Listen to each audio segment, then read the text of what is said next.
We have to raise our children with good manners. We have to raise our children to be patient when they're young. Where do we get this from? If we do like the non-Muslims around us say, let the children scream it out and ignore them, then they develop the habit of screaming and wailing at the time of displeasure. And they're not taught to curtail that and to get control of that. They're taught to release.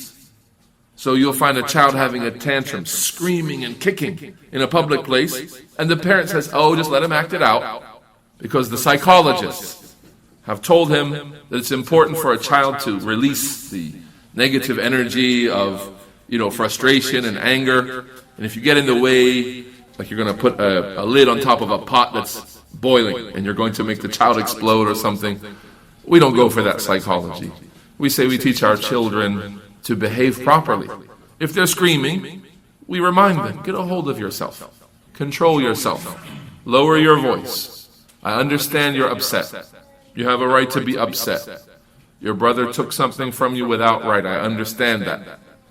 Just be quiet. Say, La hawla wa la quwwata illa billah. We remind them to make dhikr, to ask Allah for assistance, to seek help from Allah Ta'ala, and not to just let it loose, just screaming. And that's as early as they can understand direction and education. At the age of 2, 3, 4 years old, they shouldn't be running around the house screaming for every single thing they want, unless they've been raised to do that. Rather, when they scream, you could say, I'm not going to give that to you until you calm down and ask for it politely. I mean, from age 2, as long as they can speak and understand. They want that bottle of milk, and they're screaming and hitting you on the legs for the bottle of milk. You say, if you calm down and sit over there, I'll give you this bottle of milk.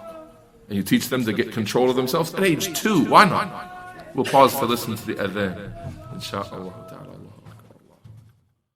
So in summary, taking this lesson from the world of the angels all the way to a bottle of milk and a screaming child somehow, we would like that we raise our children as soon as they're able to understand, being requested to develop their character and to gain control of themselves. And children at 2 can be taught to request something in a peaceful and calm way, and from there the manners are instilled in them, and they're taught the peaceful behavior of a true Muslim, and you'll find their character to be refined and very good character. So don't let them scream for every little thing. The after effects, or how does this connect to the person being punished in his grave because the people are screaming? Because if your child screams for everything, he's hungry, he starts screaming. He's thirsty, he starts screaming. He wants a toy, he starts screaming if that's the way you allow things to be, that everything that upsets him, he screams and releases, then what do you think he's going to be like when he loses a parent? A real calamity faces him. If he's already, falling apart and being allowed to literally fall apart into tears over any little thing that upsets him, and he's not being taught to refrain from such behavior and to try to get a hold of himself, he's not being taught these matters, then what will he do when real calamities come? Real death, real family member being lost, and so on. His mother dies, his father dies. How will he behave?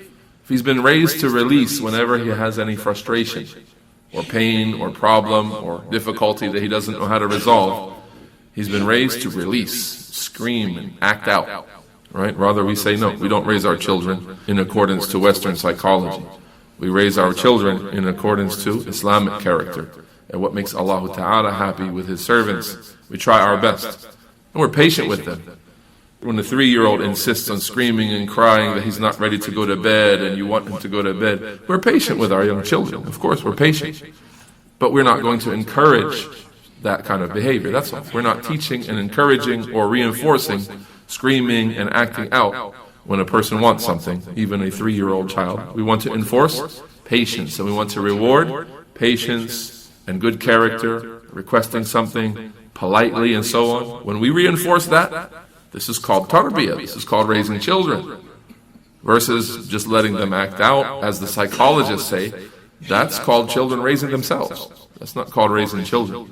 Subhanallah. How advanced these psychologists and Western academics claim to be, and how much they take us back away from progress.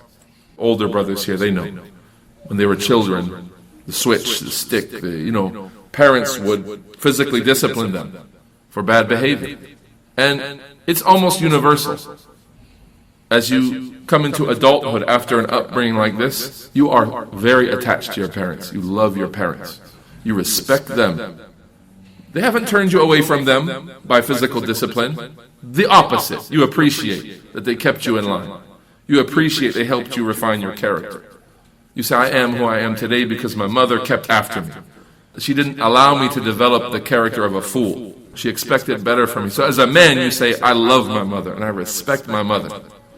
Now what do these young men say? I hate my mother. While she's been following the advice of psychologists his whole life, raising him to give him his freedom and let him act things out and not interfere, and don't ever strike a child. Striking a child, even just whooping the butt in a way that doesn't break a bone, tear skin, leave a bruise, anything like that, in a way that just shows that's unacceptable. That which is known to human beings all around the world. These Western people are saying, this is harmful and destructive to the upbringing of a child. What does it lead to? Grown adults who say, I can't wait to get away from my parents' house. I will never see these people again. And we've seen now a rate of breaking off ties from the parents, unlike has ever been seen in the history of mankind, where now it's expected you turn 18, you leave, and you don't bother your parents, you don't visit them, and you have no need for them. And in fact, you're annoyed by them. And perhaps the worst people that you could be around are your parents. It's the result of this, letting the children raise themselves, letting them discover who they are, letting them turn into whatever the randomness of being left to play about and behave as they wish for their entire childhood, being raised by other people in schools and all of that, and the parents never enforcing anything, interacting in a way that has any meaningful relationship in it. As a result, they have no love for their parents, they have no respect for their parents. And this is witnessed by people all across America, all in the Western world, not specific to any culture, not specific to any group or any time, but now it's universal across the board. The people who follow this Western psychology, as advanced as it may seem, and as advanced as the vocabulary is in it, and how widely respected it is by professionals, and the people who endorse it are the most advanced and recognized Western scientists and doctors and so on. Look what it's doing to the family structure. It's absolutely destroying the family structure.